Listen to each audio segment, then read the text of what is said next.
यह मेरा है। संसार में यही लड़ाई होती है, मेरा है, ये तेरा है, ये अपना है, ये पराया है, यही तो मोह माया है। और जब तक माया को हम दूर नहीं करेंगे तब तक मायापति के दर्शन हमें प्राप्त होने वाले नहीं है।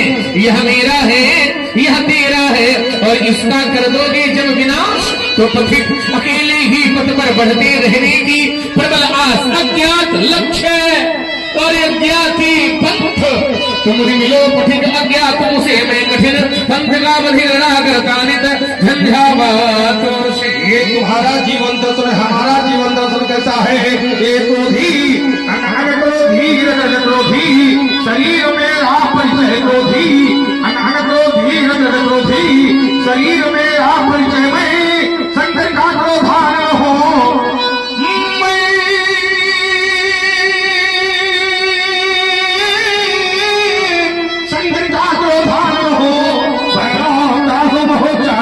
अपनी अंदर की ज्वाला से धरती को करता घुमाधार, अपनी क्रोधानल के द्वारा अंबर में आग लगा दूंगा। जो थे सभी जल थल चेतन, ये जल चेतन को क्या विषमय क्रोधी अनर क्रोधी रजत क्रोधी, शरीर मेरा परिचय। शरीर पंचभूतों से बना है, क्षिति जल भागवत गगन शरीरा पंच रचित धम शरीरा। लेकिन शरीर का मैं तो तभी तक है जब तक आत्मा विद्यमान है। आत्मा चली गई, शरीर का अस्तित्व समाप्त हो गया। जीव बिनु देह नदी बिनु वारी को तैसे नाथ पुरुष बिनु नारी। बिना आत्मा के शरीर का कोई महत्व नहीं। आत्मा चली गई, शरीर की मृत्यु हो गई। हमारी चिता पृथ्वी पर बनाई गई तो पृथ्वी अपना भाग ले लेती है।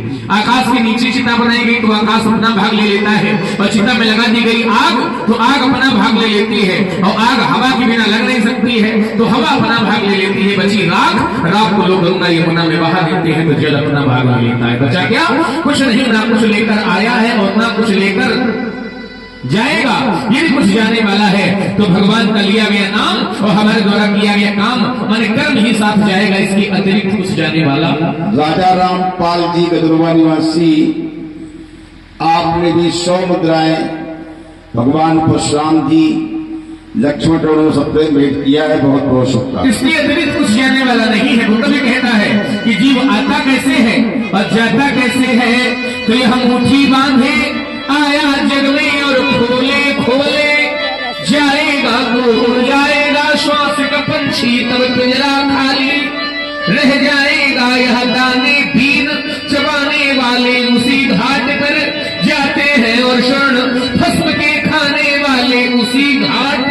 चाहे इतना बड़ा धनवान हो और चाहे इतना निर्धन हो, लेकिन अंत में वहां जाना ही पड़ता है। कहाँ? तो कहा प्यास लगती है तब परिघट की याद आती है, लाज लगती है तब घूंघट की याद आती है, लेकिन जिंदगी जब ढलती है तो परिघट की याद।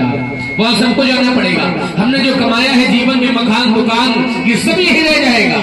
तब हमारे आचार्य कहते हैं कि ये कोठी बंगले खड़े के खड़े रह गए और हर नगीने जड़े के जड़े रह गए।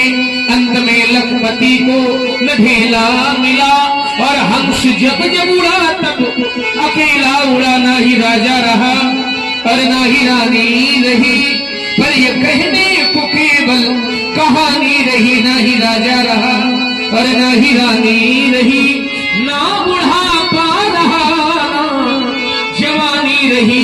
तो क्यों ना हम अपने जीवन की कहानी को भगवान के क्षेत्र से जोड़ दे तो हमारी कहानी भी सदा के लिए चेन भजई हरि नरतनो पाई और जिन्हीं न हरि हर सुयस सुहाई।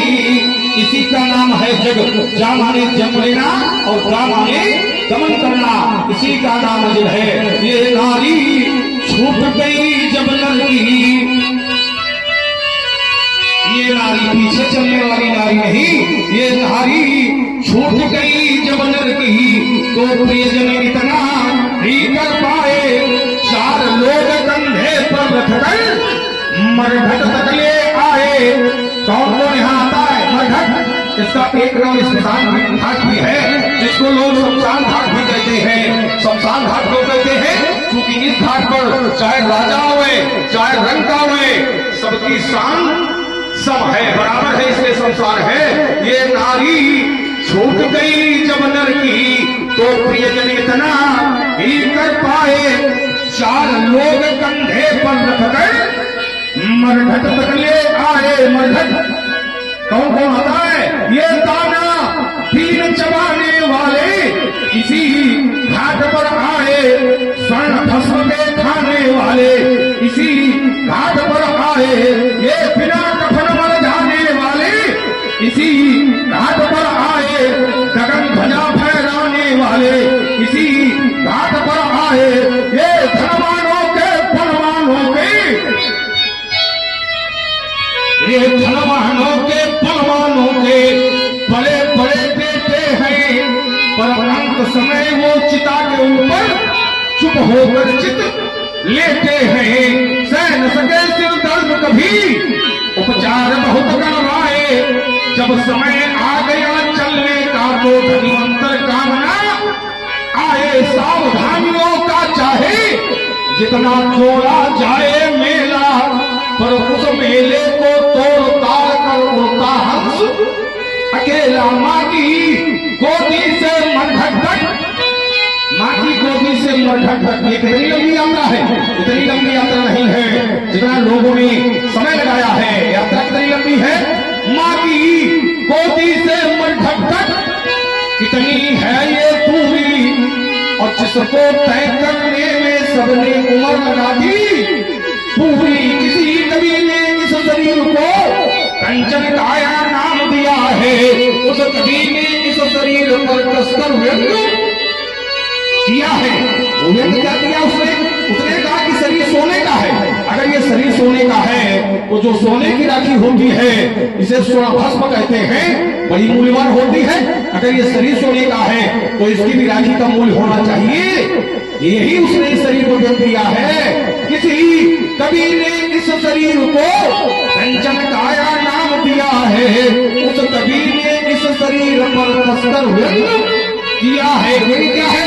सोने की राखी देखो तो ऊंचे दामों में बिकती है, पर आज मानो तेरी राखी उड़ी उड़ी फिरती है। यही उस कवि ने शरीर पर व्यंग किया है। और हमारी आदरणीय श्री उमेश